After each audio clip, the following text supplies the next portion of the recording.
Jina lako ni nani? Mimi ni Emmanuel King Naye Shujaa. Shughuli yako ni nini?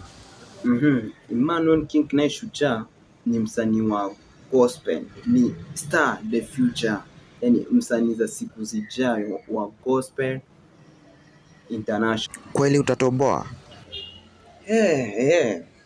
Kwa uwezo wa Mungu, kwa sababu kitu kinafanya niamini inaweza juu au wanasaidiwa na nguvu za giza, yani wanasaidiwa na Illuminati, Freemason, vitu kama hizo. Alafu hizo zote ziko chini ya Mungu, yani Mungu ndio wako juu kuliko. Kwa nini sasa sisi ambao tunamtukuza Mungu, tunamtangaza Mungu, tunatoa injili ya Mungu kupitia music, kwa nini Mungu asifanye tuwe juu hivyo? Unajua Mungu ndio kila kitu. Mungu akiwa ndio ameumba watu wa kutufanya tuwe juu, vitu zake, yani mahubiri yake, yani injili yake iwe juu. Ndio anafanya watu pia wanakupenda, wanakuwekea subscribers hadi umezidi wote. Ndoto yako ni gani kimuziki? Kwa ndoto yangu natamani kutoa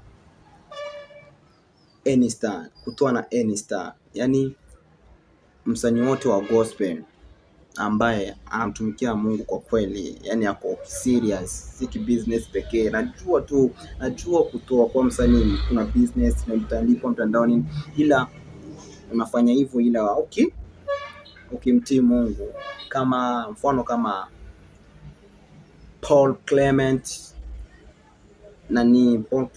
alafu na Joel Lwanga, alafu Rose Muhando. Kuna wengine hapo kadhaa, wengi tu hapo, wasanii wa gospel hivyo. Wote nipata bahati nao naweza fanya nao vitu kama hizo.